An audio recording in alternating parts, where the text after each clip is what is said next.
Measures like this is what's going to help Canada. And we need to be more focused on bringing the right type of applicant, the right type of immigrant to Canada. So collectively, we can grow as a country, and collectively, we can also benefit from bringing someone who's going to bring a larger benefit to the Canadian economy.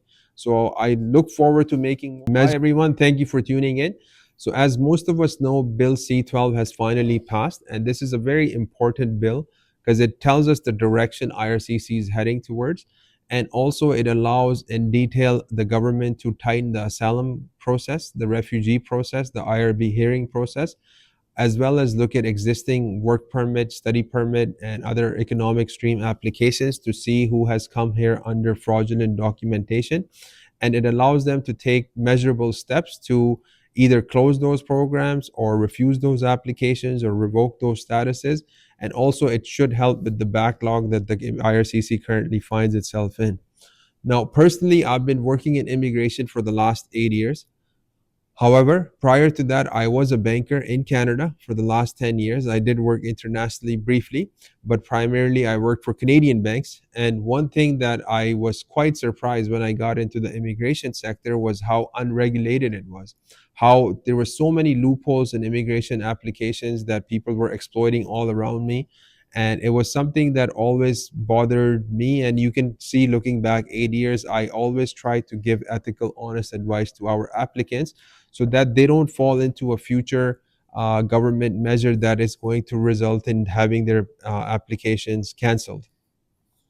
Now, I'm glad that the government took this step. I want the government to take further steps. Personally, once again, as a previous banker, I find this is definitely a long time coming.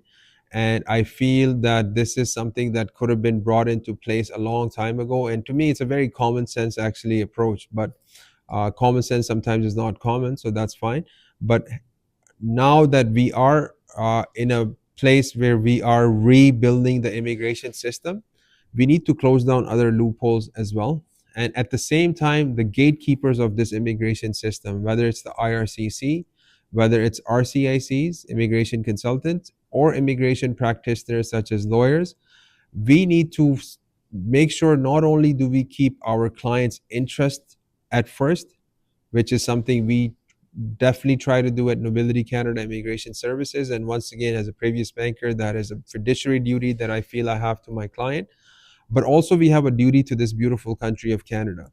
So when we are helping the person who wants to come to Canada somehow cheat the system or game the system, as I've heard it say in many terms, in many different places, we are actually harming the country. And if the last 8 to 10 years have not shown you what kind of harm that has happened to this country, then I'm not sure what will. So if you are an immigration practitioner, or even if you're one of those authorized, unauthorized agents or influencers who's telling people about Canada, try to give them honest and ethical advice, which is going to help them and Canada. I think it's time to stop providing people with shortcut advice.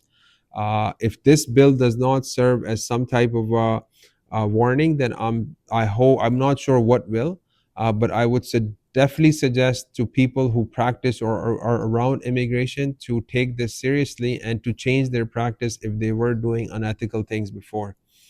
I am someone who does not practice refugee claims because of the reason that I have found most people who were claiming refugee were just creating false documentation and submitting that to Canada.